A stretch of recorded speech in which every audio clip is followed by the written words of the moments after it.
मल्लिकार्जुन खड़गे जी, केसी वेणुगोपाल जी, अशोक गहलोत जी,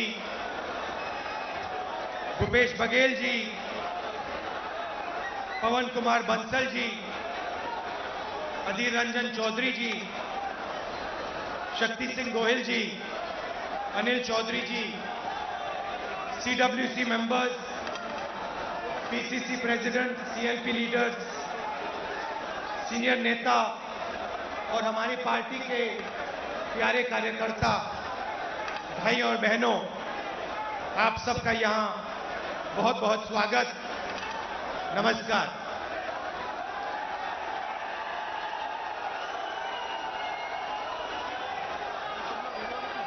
देश की हालत आपको दिख रही है। देश में क्या हो रहा है, क्या नहीं हो रहा है, आपसे नहीं छुपाया जा सकता।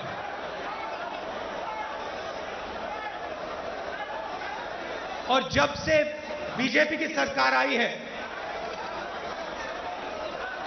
तब से देश में नफरत और क्रोध बढ़ता जा रहा है। सही है?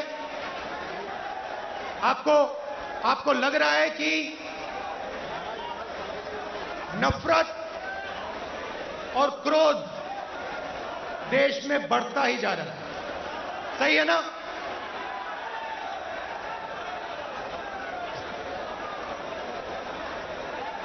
नफरत किसको होती है? भाइयों और बहनों, नफरत डर का एक रूप है। जिसको डर होता है, उसी के दिल में नफरत पैदा होती है। जो डरता नहीं है, जिसको डर नहीं होता है, उसके दिल में नफरत पैदा नहीं होती है। तो भाइयों और बहनों, जब हम कहते हैं हिंदुस्तान में नफरत बढ़ रही है, उसी बात को दूसरे तरीके से कहना कि हिंदुस्तान में डर बढ़ता जा रहा है। किस चीज का डर? भविष्य का डर, महंगाई का डर, बेरोजगारी का डर, यह बढ़ता जा रहा है। और इसके कारण हिंदुस्तान में नफरत बढ़ती जा रही है। और नफरत से क्या होता है? नफरत से लोग बढ़ते हैं, देश बढ़ता है और देश कमजोर होता है। बीजेपी और आरएसएस के नेता देश को बांटते हैं और जानबूझकर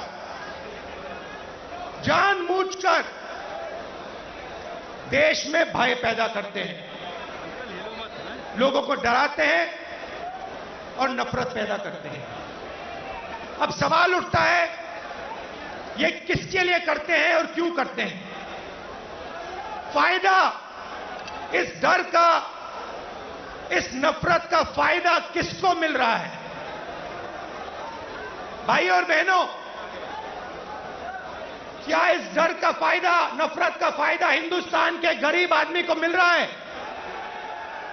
पिछले 8 सालों में आप मुझे बता दीजिए, हिंदुस्तान के गरीब आदमी को, किसान को, मजदूर को, छोटे दुकानदार को नरेंद्र मोदी जी की सरकार ने क्या फायदा दिया?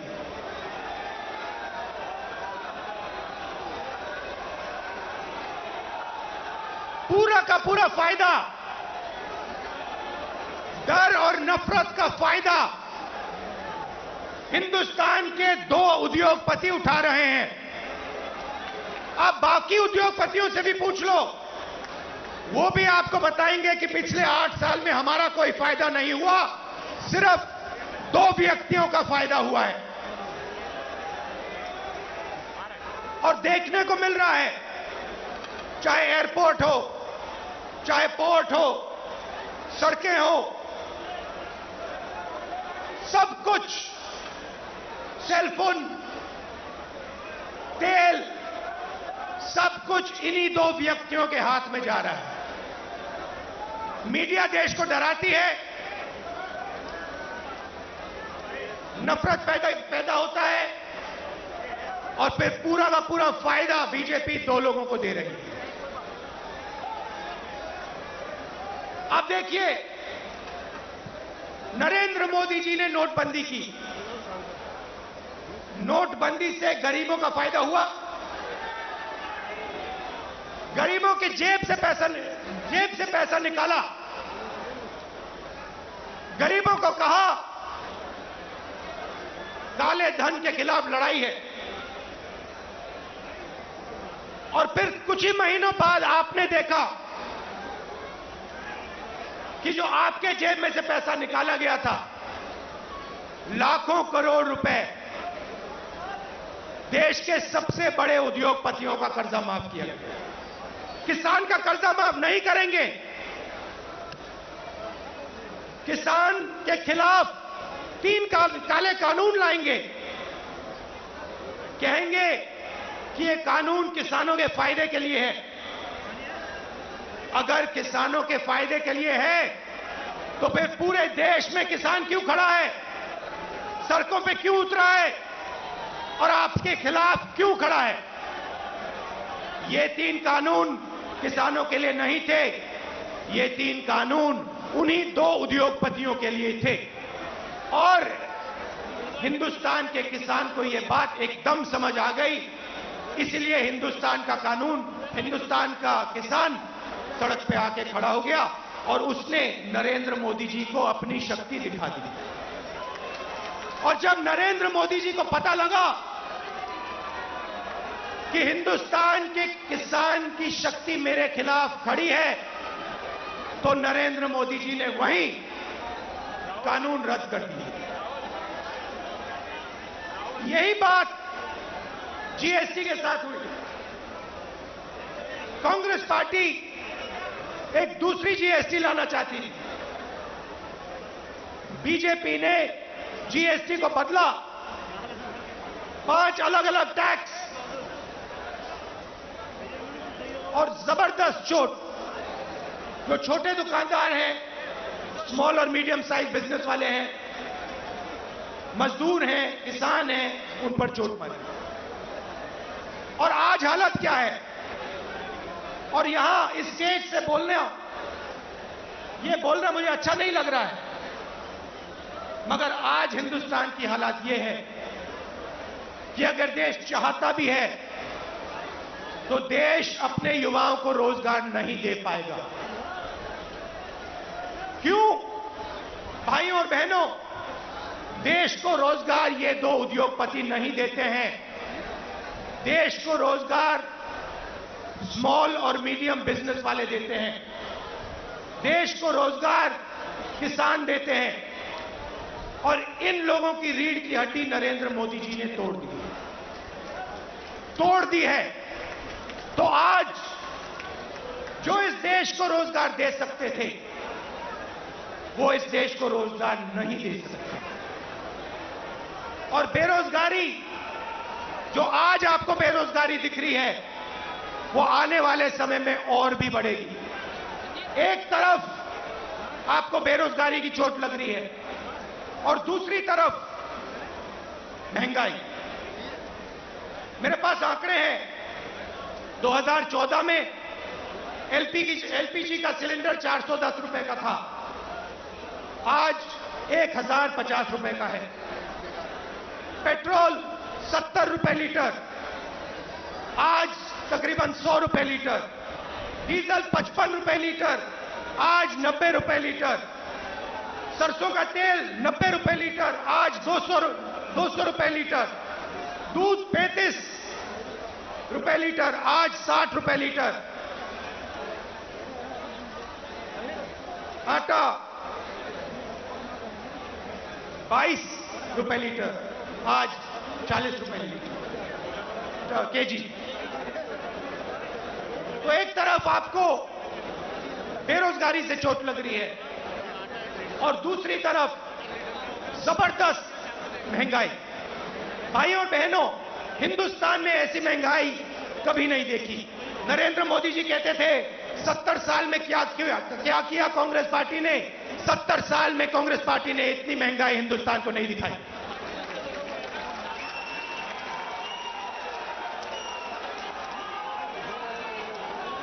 तो हिंदुस्तान का आम नागरिक बहुत मुश्किल में है, बहुत दर्द सह रहा है। और जब विपक्ष इन बातों को पार्लियामेंट में उठाना चाहती है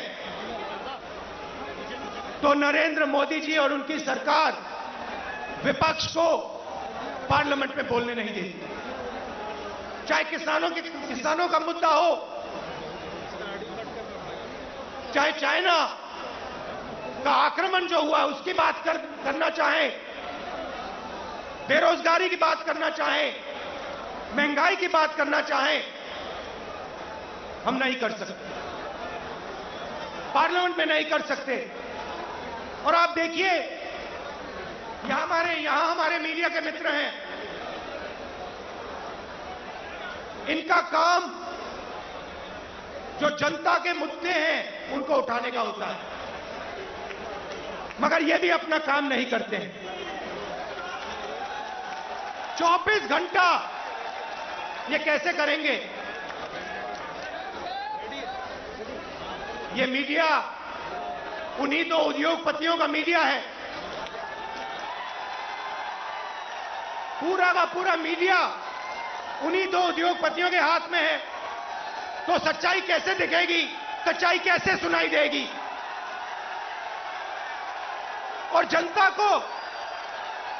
को सब मालूम है। जनता घर में टीवी ऑन करती है और जनता जानती है कि टीवी किसका है और टीवी किसके लिए काम कर रहा है।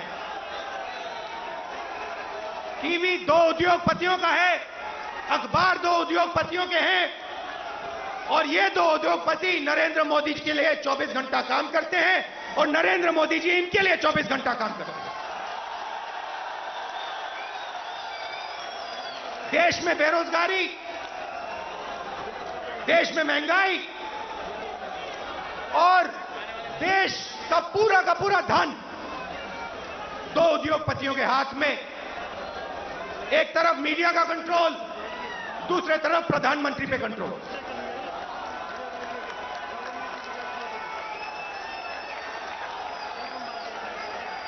अभी किसी ने कहा नरेंद्र मोदी जी प्रधानमंत्री हैं, मगर मैं आपको एक गारंटी दे सकता हूं, नरेंद्र मोदी जी प्रधानमंत्री हैं, मगर उन दो उद्योगपतियों के समर्थन के बिना नरेंद्र मोदी प्रधानमंत्री नहीं हो सकते। मीडिया के समर्थन के बिना नरेंद्र मोदी प्रधानमंत्री नहीं हो सकते। और जो हिंदुस्तान के इंस्टीट्यूशंस हैं, चाहे मीडिया हो, प्रेस हो, चाहे हमारी जुडिशरी हो, चाहे हमारा इलेक्शन कमीशन हो, उन सब पर दबाव है, उन सब पर सरकार आक्रमण कर रही है। तो यात्रा की क्या जरूरत है? यात्रा की यह जरूरत है कि विपक्ष के सामने और कोई रास्ता ही नहीं है, हमें सीधा जनता के बीच में जाना पड़ेगा। मीडिया हमारा नहीं, संसद में हम बोल नहीं सकते, तो अब कांग्रेस पार्टी और बाकी विपक्ष के पास सिर्फ एक रास्ता है, जनता के बीच में जाकर उनको देश की सच्चाई बताना।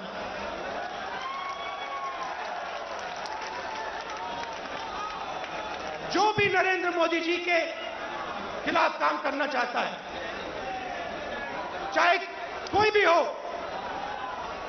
विपक्ष की पार्टी हो, एक्टिविस्ट हो, एनजीओ का कोई व्यक्ति हो, उस पर पूरा का पूरा जबरदस्त आक्रमण होता है। ईडी, सीबीआई, इनकम टैक्स, ये सब के सब लगा दिए जाते हैं। 55 घंटे मुझे ईडी में वहां पे बैठाया। मगर मैं एक बात समझाना चाहता हूं नरेंद्र मोदी जी को, मैं आपकी ईडी से नहीं डरता हूं, मुझे कोई फर्क नहीं पड़ता। आप 55 घंटे करो, 100 घंटे करो, 200 घंटे करो, 500 घंटे करो, 5 साल करो, कोई फर्क नहीं पड़ता मुझे। ये हमारा जो संविधान है, जो इस देश की आत्मा है, आज इसकी रक्षा करना, आज इसको बचाने का काम हर हिंदुस्तानी नागरिक को करना पड़ेगा। क्योंकि अगर हमने ये नहीं किया, अगर हम आज नहीं खड़े हुए, तो फिर ये देश नहीं बचेगा। क्योंकि ये देश संविधान है, ये देश इस देश की जनता की आवाज है, ये देश इस देश की जनता का भविष्य है। ये देश दो उद्योगपतियों का नहीं है, ये देश हिंदुस्तान के गरीब लोगों का है। और आज दो हिंदुस्तान बन गए हैं, एक मजदूरों का, गरीबों का, किसानों का, बेरोजगार युवाओं का। उस देश में कोई सपना नहीं देखा जा सकता। उस देश में अगर आप रोजगार चाहते हो नहीं मिल सकता, अगर आप अपने बच्चों को कॉलेज यूनिवर्सिटी में भेजना चाहते हो आप नहीं कर सकते हो। उस देश में आपको अपना खून पसीना देना पड़ेगा, और खून पसीना देने के बाद आपको कोई फायदा नहीं मिलेगा। और दूसरा देश, इसी हिंदुस्तान के अंदर 2, 3, 10, 15 उद्योगपतियों का, अरबपतियों का, उसमें आप जो भी सपना देखना चाहते हो देख सकते हो। जो भी आप चाहते हो आपको हिंदुस्तान में मिल जाएगा। भाइयों और बहनों, इन दो देशों के बीच में लड़ाई है।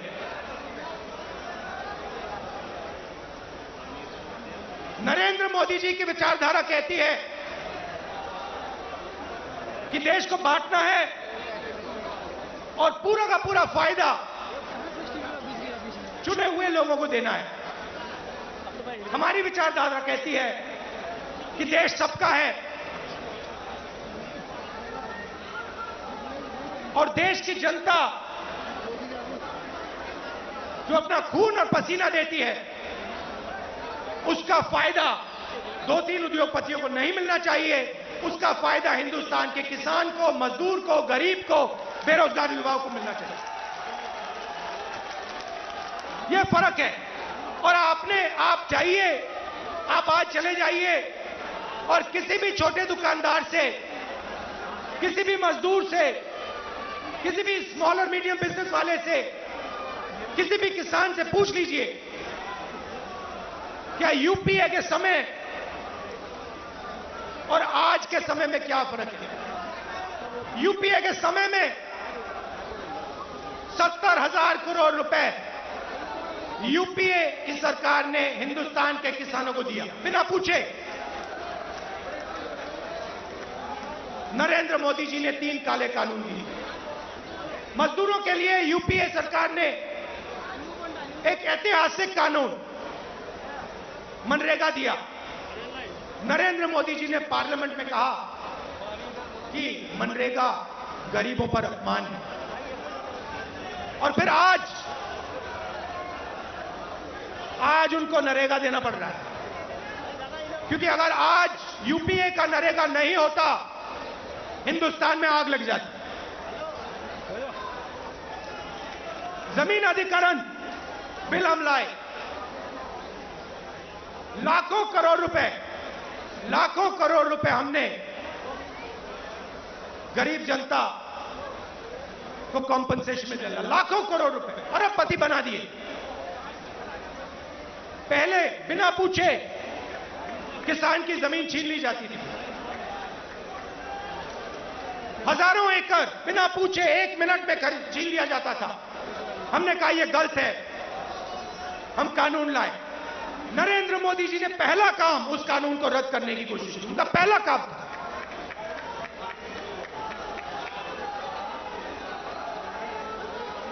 यूपीए के समय आर्थिक प्रगति थी, हम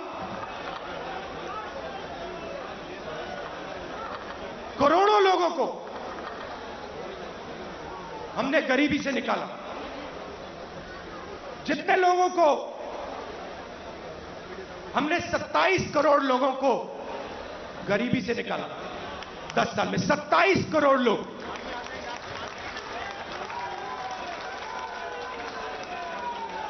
भोजन का अधिकार, मनरेगा, कर्जा माफी, इन औजारों से हमने 27 करोड़ लोगों को 10 साल में गरीबी से निकाला। भाइयों और बहनों, पिछले 8 साल में नरेंद्र मोदी ने 23 करोड़ लोगों को वापस गरीबी में डाल दिया। तो जो हमने काम किया 10 साल में, उन्होंने 8 साल में खत्म कर दिया। और फिर जाके भाषण देते हैं, प्रगति की बात करते हैं, न्यू इंडिया की बात करते हैं, मेक इन इंडिया की बात करते हैं, कहते हैं कि हिंदुस्तान बदल गया। हिंदुस्तान को नरेंद्र मोदी जी पीछे ले जा रहे हैं। हिंदुस्तान में नरेंद्र मोदी जी नफरत फैला रहे हैं, डर फैला रहे हैं, और इससे देश का नुकसान होगा, देश का फायदा हो ही नहीं सकता। फायदा देश के दुश्मनों को होगा, फायदा चाइना को होगा, फायदा पाकिस्तान को होगा, मगर हिंदुस्तान को नहीं होगा। हिंदुस्तान में जितनी भी नफरत फैलेगी, जितना क्रोध फैलेगा, जितना डर फैलेगा, उतना हिंदुस्तान कमजोर होगा। और पिछले 8 सालों में नरेंद्र मोदी जी ने हिंदुस्तान को कमजोर करने का काम किया। जो हमारी आर्थिक शक्ति थी उसको खत्म किया। बेरोजगारी, 40 साल से सबसे ज्यादा बेरोजगारी आज हिंदुस्तान में, वो नरेंद्र मोदी जी की देन है। मैं आपसे पूछना चाहता हूं, क्या महंगाई से, बेरोजगारी से, नफरत से देश मजबूत होता है क्या? कौन सी दुनिया में नफरत, बेरोजगारी, महंगाई से देश मजबूत होता है? देश कमजोर होता है। और नरेंद्र मोदी जी और बीजेपी देश को कमजोर करने का काम कर रहे हैं। कांग्रेस पार्टी देश को जोड़ती है, हम नफरत मिटाते हैं, हटाते हैं, और जब नफरत मिटती है, खत्म होती है, जब डर कम होता है, तब हिंदुस्तान तेजी से आगे बढ़ता है। हमने ये करके दिखाया है, सालों करके दिखाया है। तो ये मैं आपको कहना चाहता था। कांग्रेस कार्यकर्ताओं को मैं धन्यवाद करना चाहता हूं। आप हमारी विचारधारा के लिए लड़ते हो, आप हिंदुस्तान के लिए लड़ते हो, आप संविधान के लिए लड़ते हो, आप अपना खून, अपना पसीना इस देश को देते हो। मैं आपको दिल से धन्यवाद करना चाहता हूं और आपको कहना चाहता हूं कि कांग्रेस कार्यकर्ता ही देश को बचा सकता है। कांग्रेस पार्टी की विचारधारा देश को प्रगति के पथ पे ला सकती है। हमारे लिए सरकार ने, जैसे मैंने कहा, रास्ते बंद कर दिए हैं। पार्लियामेंट का रास्ता बंद कर दिया। संसद में कांग्रेस पार्टी या विपक्ष के लोग भाषण कर ही नहीं सकते, हमारा माइक ऑफ हो जाता है। और किसी भी मुद्दे पे हम चाइना के आक्रमण पे बात करना चाहते हैं, नहीं कर सकते। बेरोजगारी के पे बात करना चाहते हैं, नहीं कर सकते। महंगाई पे बात करना चाहते हैं, नहीं कर सकते। वो रास्ता बंद है। जो हमारे इंस्टीट्यूशंस हैं, चाहे वो मीडिया हो, चाहे वो इलेक्शन कमीशन हो, जुडिशरी हो, मैंने कहा उन पर आक्रमण है, उन पर दबाव है। तो हमारे लिए सबके सब रास्ते बंद है, एक ही रास्ता बचा है और वो रास्ता हमें सबसे अच्छा लगता है। जनता के बीच में जाकर, सीधा जनता के बीच में जाकर जनता को जो देश की सच्चाई है वो बताना और जो जनता के दिल में है उसको गहराई से सुनना और समझना। इसीलिए कांग्रेस पार्टी भारत जोड़ो यात्रा शुरू कर रही है।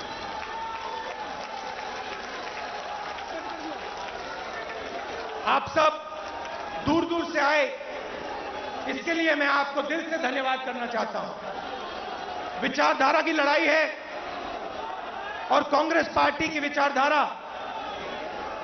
और जो हमारे सब विपक्ष की पार्टियां हैं मिलकर बीजेपी और आरएसएस की विचारधारा को हराएंगी। बहुत बहुत धन्यवाद। नमस्कार। जय हिंद। धन्यवाद। और अंत में राहुल जी के संदेश के साथ मैं आपसे आग्रह करूंगा, इस संकल्प के साथ हम लोग जाएंगे। इस देश के अंदर नफरत के खिलाफ, महंगाई के खिलाफ राहुल जी का जो आह्वान है, इस मुल्क से उसको मिटाना है और भारत जोड़ने के संकल्प के साथ कांग्रेस का नेतृत्व ये यात्रा निकालेगा। तो मंच पर आसीन तमाम शीर्ष नेताओं का, आदरणीय राहुल जी का मैं तहे दिल से दिल्ली कांग्रेस